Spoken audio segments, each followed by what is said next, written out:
Now, once we're inside of sold properties, it's the exact same structure here. And the whole point of sold properties is it shows the exact properties that just sold in general, sold to an investor, and sold that were actually inside of your account, whether that's on the CRM side or on your marketing side, because you can actually audit what was going on inside of your account. And sold properties is set up in the same way. So we have the state, the county, the zip code, and the neighborhood level, and there's also 2 additional tabs. So this will always default in the last 6 months what's actually gone on.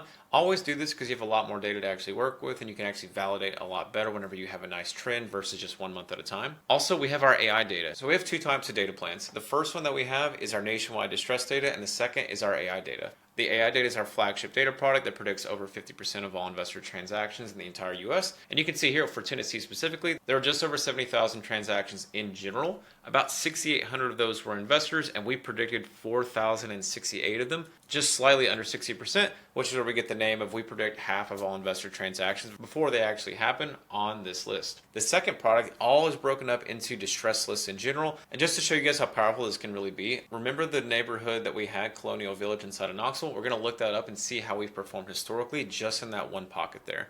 So we have Tennessee selected at the state level, then we're going to move over into Knoxville, Tennessee, and then we're going to move over in the neighborhood, and we're going to copy in that exact neighborhood that I pulled from the Market Finder. Once we actually click that in, you can see that we've predicted 83% of all investor transactions in that area, which has been 24 investor transactions over the last 6 months, of which 20 we actually got correct. Now, the other piece here is you actually can see all the different breakdowns of the top patterns within this area. We have the distressors, the home prices, property types, year built, everything that you want to know from a buy box perspective, and also the list that we are pulling in. The first thing that I really like to do here is hop into home price, and you can see within this particular area, it's a very specific range of property values, most of which are between 215 and 346,000. So this basically breaks down the whole range of property values that have sold in general here. And down here, this breaks down every one of those transactions that have sold, which is the 86.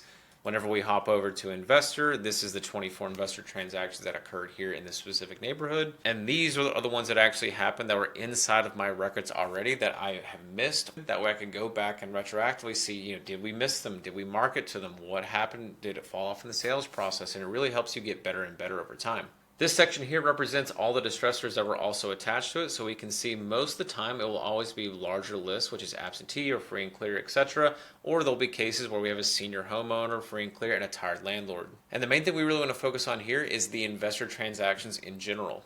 You can see that this was a property that was actually inside of my account, and it had a senior homeowner, free and clear, and tired landlord flag attached to it. And this was a property down here that was a score of 89, and it had 4 different distress types on it: tax delinquency, absentee, free and clear, and a vacant property. And just to show you another example of how powerful this can be, whenever you hop in here, you can see the prices that people actually paid for, assuming it's not in a non-disclosure area. And if we hop into this one here, they paid $40,000 for this property. So it was probably a really, really good deal. And it will actually open up SIFMAP whenever I'll show you guys how to actually pull this data in here in just 1 second here. And just as a quick note, I have to blur out a lot of the buyer information and things like that, who they actually sold to, just for the purposes of it being a recorded video. I can't put it out online like that. So you can see here the exact sale price and the transaction history, the mortgage history in general, any foreclosure details and things like that. And then the general property details of actually what that individual property looked like. But the really, really cool thing for this property in particular, you can actually go in and pull each of these entities that were purchased and look up the actual signing member of this particular entity. And then we want to go in and do skip tracing and actually prospect them to get them inside of our buyers list. And it's really crazy. There have been a ton of properties that I've found here that I'm like, I cannot believe they paid that price. And then I just called them and said, hey, saw you paid for this. Would you be open to getting on my buyers list? And it's a very, very easy way to build a really strong buyers list because you can see all the different purchases and things like that that are coming in. But the main thing is we want to pull a list inside of Colonial Village because we know it's a top area and we know that we're performing really, really well.